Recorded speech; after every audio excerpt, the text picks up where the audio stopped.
kai sauri kana gaban mare dai. Samun miliyo da ban bita Allah ka bani bude da shi. Wurin iya cinyewa.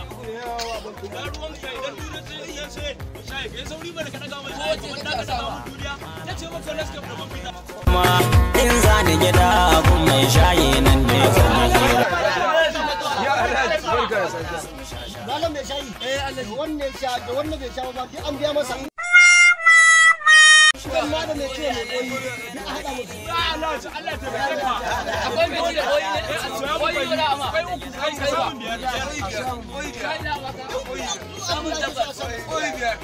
Koyi kai ne mai hudu ko?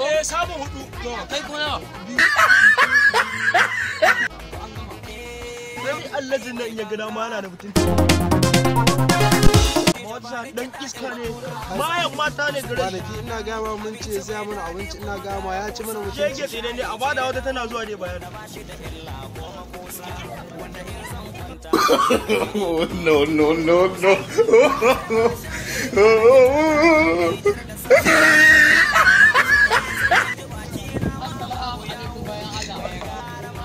Dan Allah ran annabi bayan Allah ku taimaka mu wallahi rabuwar da abinci tun shekaran jiya.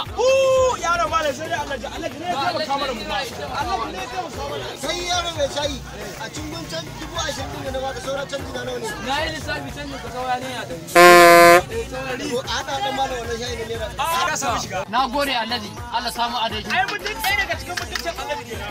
A dan sheka shi dan konewar harshe ko haƙori musamman ma ka samu biredi rabin sofa da sauri idan aka shafa bota to jiki malamu ya fi daɗi kana gutsira kana No, no.